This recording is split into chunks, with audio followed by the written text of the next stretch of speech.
Hola, mi nombre es Josué Rafael Martínez González y muy buenos días a todos. Hoy en esta exposición de literatura vamos a hablar de Las Mil y Una Noches. Y para comenzar con mi exposición, con mi turno, vamos a hablar acerca un poco de lo que es el contexto en esta obra literaria. Ok, el contexto. Dentro del contexto físico encontramos, como ya vimos en taller de lectura y redacción 2, es como el contexto o donde están ocurriendo las cosas. En este caso, el contexto físico es, en esta obra se desarrolla en China, en Persia, en Egipto y se desarrolla en la India, mayormente en la India. Okay. Ahora vamos con el siguiente, que es el contexto psicológico. El contexto psicológico nos habla un poco acerca de lo que se vive dentro de la obra, o como tú lo sientes al estarlo leyendo, como lo que te transmite, o como lo que está sucediendo pues dentro de la misma obra. En el contexto psicológico de esta obra encontramos que la mayoría de la obra como tal se vive en un contexto como tenso, como ese contexto de miedo en algunas partes, en algunas otras como de desesperación de lo que podría pasar o de si va a salir alguna estrategia, como por ejemplo de Sherezada en algunas partes, y también de miedo mayormente por ejemplo las partes donde el sultán que cada vez que se casa con alguien al otro día lo tiene que matar. También te puede causar un poco de tensión, preocupación también por eso, entre otros sentimientos que pues tú mismo puedes reconocer al momento de leer esta obra y que te invito a que lo hagas. Pero al final, no te voy a contar obviamente el final porque pues no estaría chido que te spoileen algo, pero en el final te vas a sentir un poco con más de paz, con un poco más de felicidad y que vas a sentir que ya todo está bien, que ya ese miedo y esa desesperación de antes ha pasado, que ha culminado, que ha llegado a su fin y que tú ya te sientes mejor y más tranquilo de lo que está sucediendo en la misma obra. Ok. Y me parece que me falta un contexto. Sí. El contexto social. El contexto social en el que se basa la obra mayormente es en la pobreza en algunas partes. En el caso del sultán, pues obviamente es el tope del gobierno en estos lugares. Y por lo tanto, en unas partes se vive en un ambiente de pobreza y en otras en un contexto de riqueza. Y, y pues sí, ¿no? O sea, como también en ese contexto como social se pueden pues notar se me fue la palabra, tu nivel en la sociedad, como quien dice, tu nivel en la cadena, nivel medio, nivel superior. El sultán está en un nivel superior y hay otros personajes que pues están en un nivel muy bajo en cuanto a dinero, en cuanto a estatus social, etc. Ahora vamos a hablar de cómo lo dice y por qué. Yo esto más bien lo estoy como transformando a lo que nos quiere decir la obra como tal. La obra tiene como una tipo historia oculta. ¿Cómo te explico? Es como, vaya redundancia, les va a parecer un poco gracioso, pero es como un capítulo de La Rosa de Guadalupe que tiene mucho contenido dentro del capítulo, pero su mensaje es uno. En este caso encontramos varios mensajes que tú mismo puedes descubrir.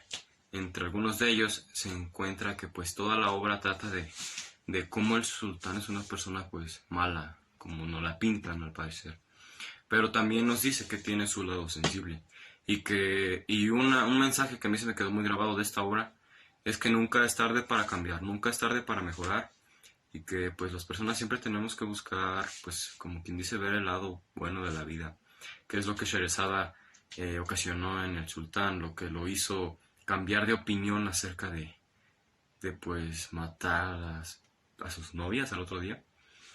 Al conocerla a ella, él se dio cuenta de que hay muchas formas de ver la vida y de muchas formas que pueden ser mejores, ¿no? Después de aquí se viene un ambiente de paz, como ya mencionamos en el contexto, un ambiente de paz, un ambiente de amor, un ambiente de prosperidad, y ya no hay miedo dentro de estos lugares. Entonces, al él cambiar, impacta también la vida de muchas otras personas, y eso también lo podemos aplicar a nuestra vida diaria, que siempre hay que intentar mejorar, siempre hay que intentar ser mejores, y al mismo tiempo de que nosotros intentamos ser mejores, también podemos impactar la vida de otras personas. Espero que te haya gustado mi participación y seguimos con mis siguientes compañeros. Hola, soy Pedro Maldonado Flores y voy a dar como una introducción a lo que es el cuento. Pues la historia inicia, em, habla de un rey llamado Shahryar.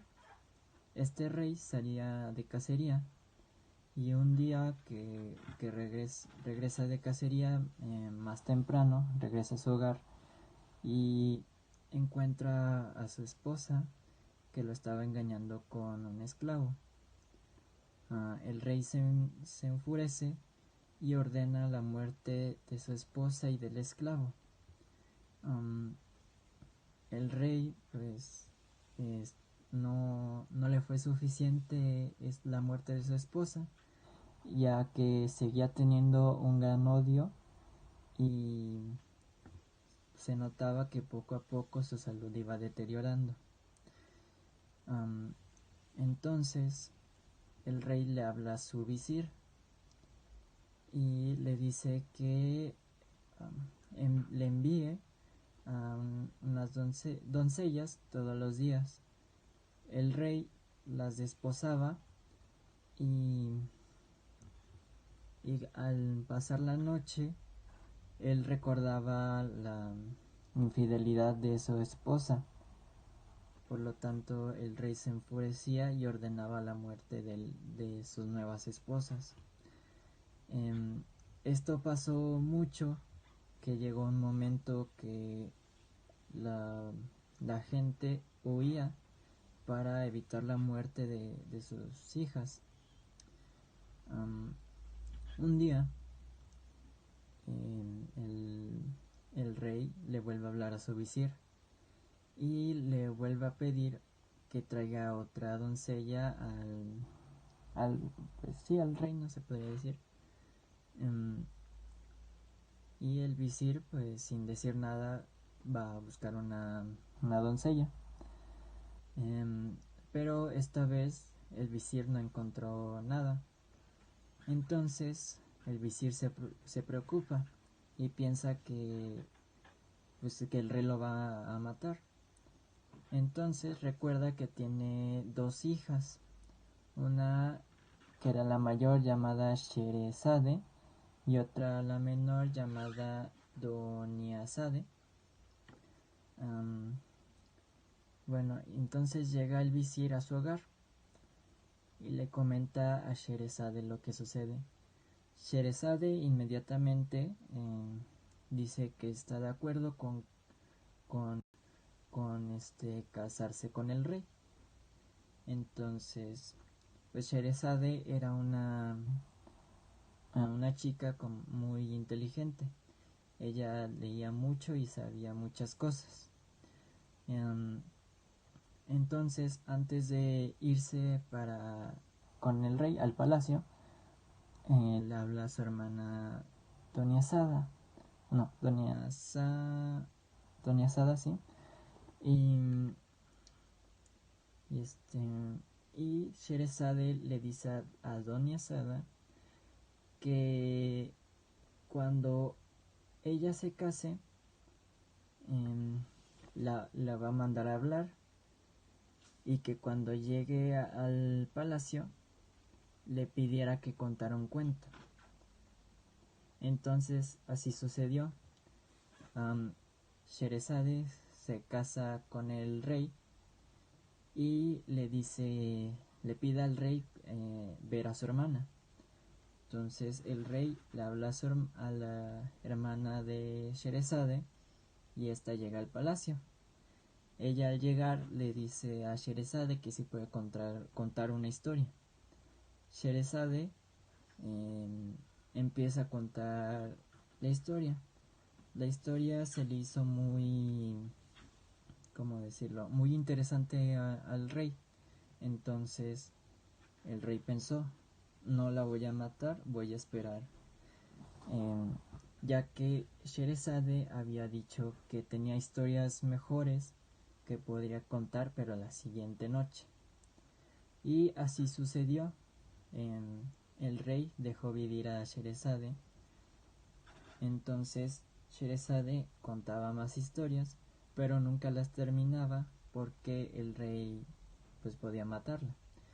Entonces, no es que no las terminaba, sino que decía que tenía historias mejores todavía. Entonces el rey le entraba la curiosidad y pues dejaba viva a Sherezade.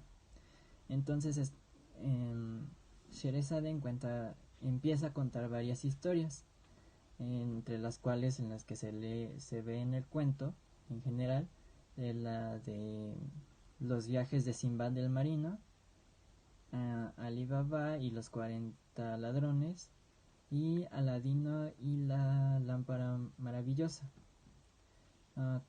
Estos cuentos ya se los va a explicar mi compañero. A continuación les presentaré la estructura interna de la novela Las Mil y Una Noches. Clasificación de la novela. La novela Las Mil y Una Noches se clasifica como de aventura, ya que predomina la acción y trasciende la imaginación y se surca en la fantasía. Los personajes, esto forma parte de su estructura. Los primarios podrían ser el sultán, hermano del sultán, la esposa del sultán, que es la cuentacuentos. Esto debido a que son en quienes se basa la historia de este libro.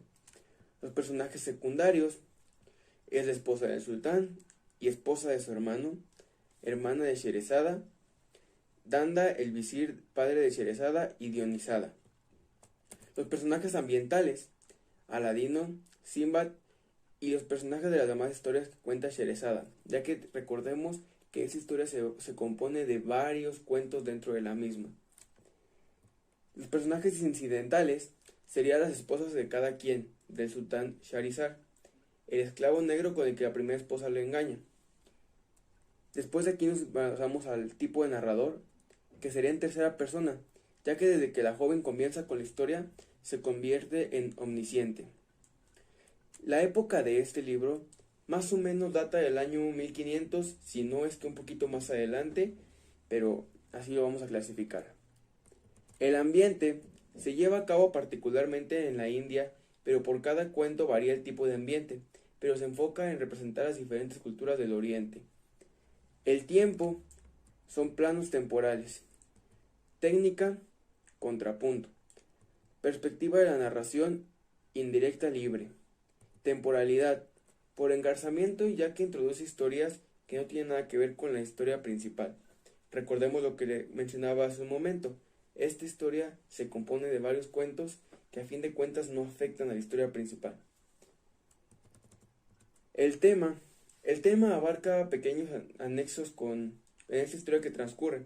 Las historias que cuentan tienen algún tipo de enseñanzas para que el que las lee o escucha.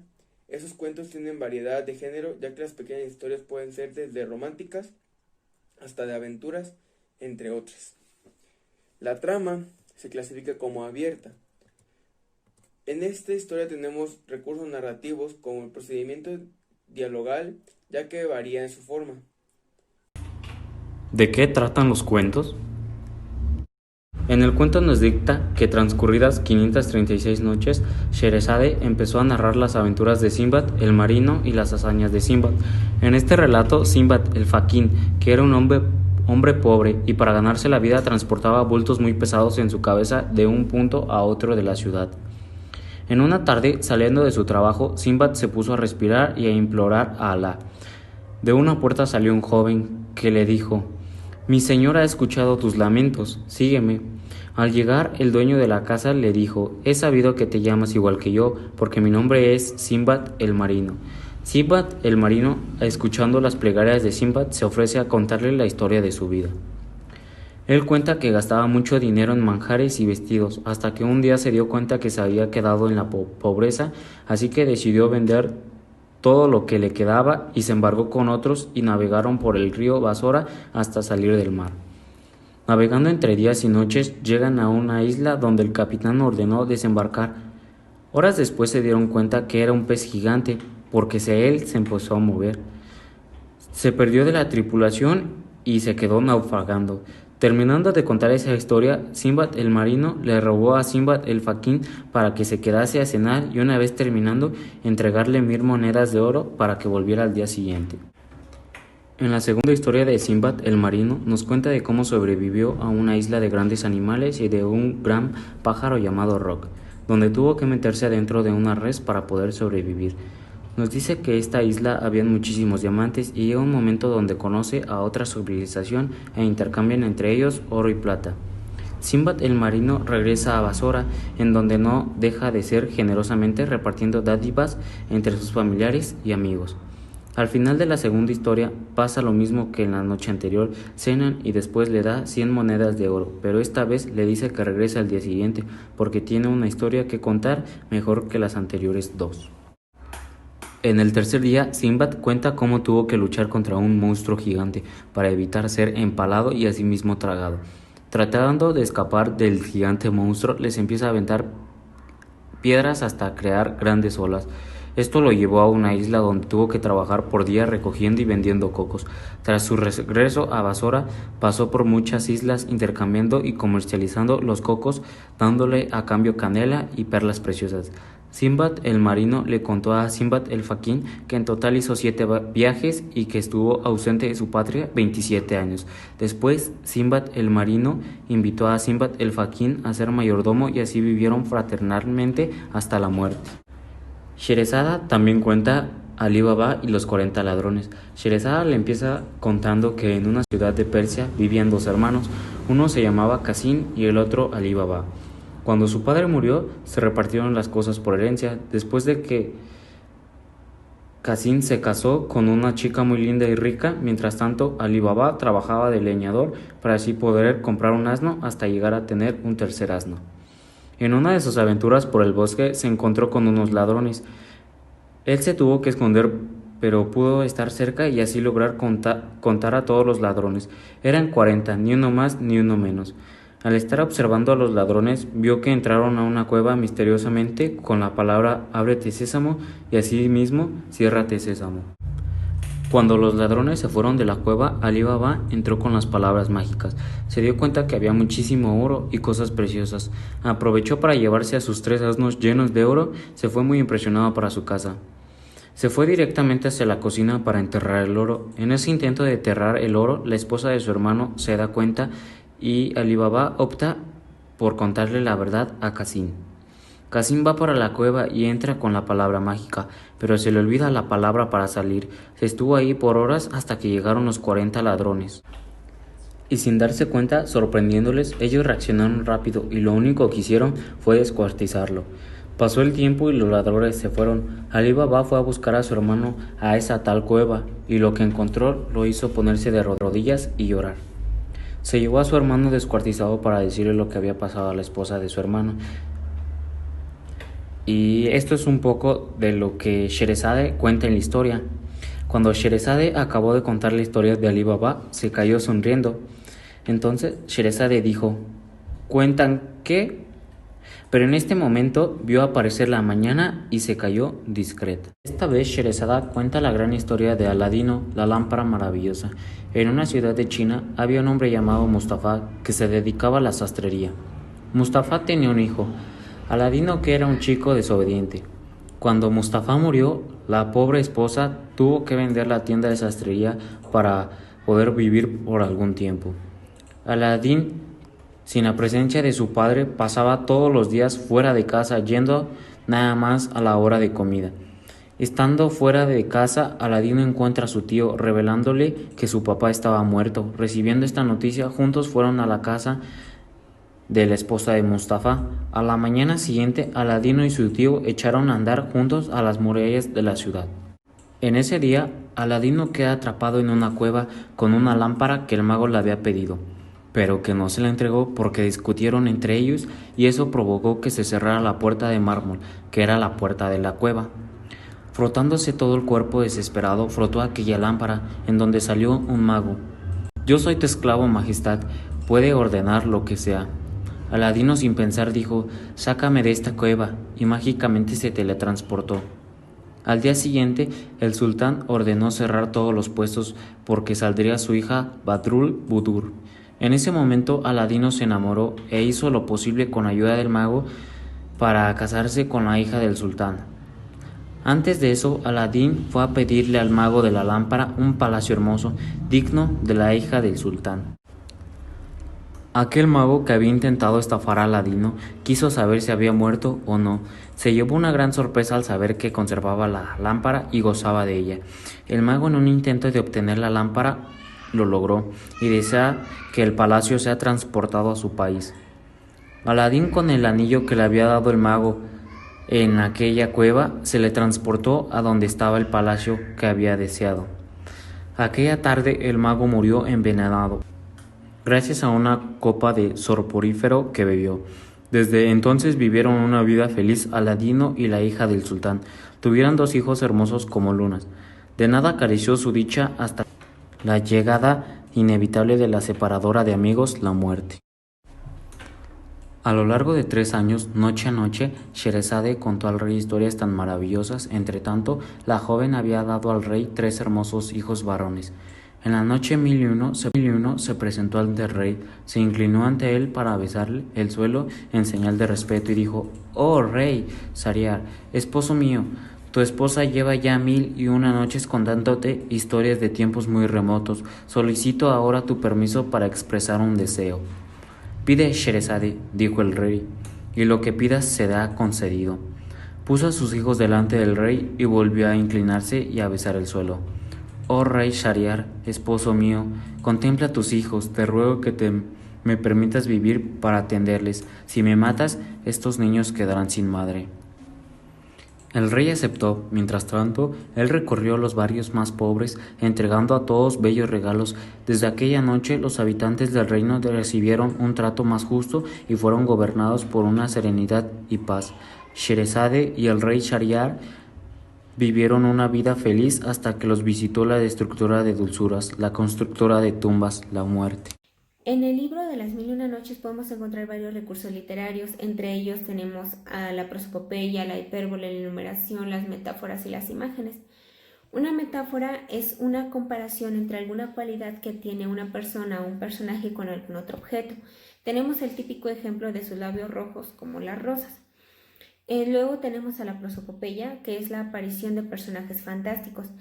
En este caso, pues los podemos encontrar en el cuento de Aladino y la lámpara maravillosa, con el personaje, pues, de la lámpara precisamente, y en el cuento de los viajes de Simbad el marino, con el personaje que se encuentra en el castillo y además con el ave que nos describe. Después tenemos a la hipérbole, que es agrandar las cualidades de alguna persona o personaje. En este caso las podemos encontrar también en el cuento de Aladino y la lámpara maravillosa, cuando él y la princesa se ven por primera vez. Él dice que ella es muy hermosa y ella dice que a él se le ve muy fresco. Después tenemos a la enumeración, que es como ir dando un seguimiento de los hechos en orden cronológico. Por ejemplo, en el cuento de Ali Baba y los 40 ladrones, lo podemos ver que él primero va con sus asnos al bosque, después se sube a un árbol, observa a los ladrones, se vuelve a bajar del árbol y así sucesivamente. Y por último tenemos a las imágenes, que son más imágenes mentales que nos da el autor para irnos dando una idea de dónde y cuándo y en qué contexto se va desarrollando la historia para que nosotros la podamos comprender de una mejor manera. La moraleja del libro de las 1001 noches la podemos dividir en varias partes, comenzando con el cuento principal. En este cuento podemos ver cómo la hija del visir quiere hacer cambiar de idea al rey Entonces ella lo que hace, como ya lo vimos, es contarle cuentos durante 1001 noche hasta hacerlo cambiar de parecer. Entonces, en este primer cuento podemos ver la perseverancia hacia las cosas que queremos. Ir trabajando e ir trabajando hasta ver lo que queremos hecho realidad. En los demás cuentos podemos ver otros valores como lo es la humildad. La humildad lo podemos ver en los otros 3 cuentos, como lo es en el cuento de los viajes de Simba del Marino, cuando él le regalaba dinero al joven por cada noche que lo escuchaba. En el de Ali Baba, cuando él decidió compartir los bienes con la esposa de su hermano cuando él murió. Y en la de Aladino y la lámpara maravillosa, cuando él decidió seguir viviendo de una forma modesta, a pesar de ya tener la lámpara en sus manos. Otra cosa que podemos observar en el cuento de los viajes de Simba del Marino es como si queremos algo, pues deberíamos de intentarlo, tal vez sea a favor, tal vez no sea tan favorable para nosotros, pero a final de cuentas intentarlo. Entonces creo que estas son las dos principales moralejas. La primera, como ya lo mencioné, es tener perseverancia ante las cosas que queremos, y la segunda es a pesar de todo, pues tal vez intentar a las cosas que queremos a pesar de las cosas malas que puedan suceder. También lo que vemos es la lealtad en el cuento de Ali Baba con el personaje de la joven Morgana.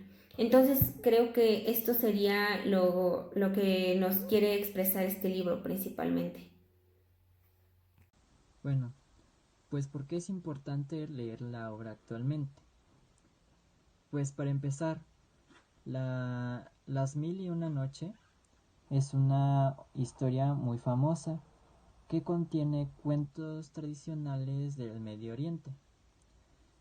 Considero que su importancia influye en que pues, se fomenta la lectura. Y pues la lectura en sí ya es algo muy bueno para nosotros, debido a que la lectura tiene varios beneficios. Uno, que sería muy importante, vendría siendo el desarrollo del cerebro. También considero que es importante leer la obra actualmente porque ayuda al rescate de lo que son las historias clásicas o más bien o historias antiguas, porque si se dan cuenta, pues las historias, por ejemplo la de Aladino y la lámpara maravillosa, pues ya la conocemos desde pequeños, son historias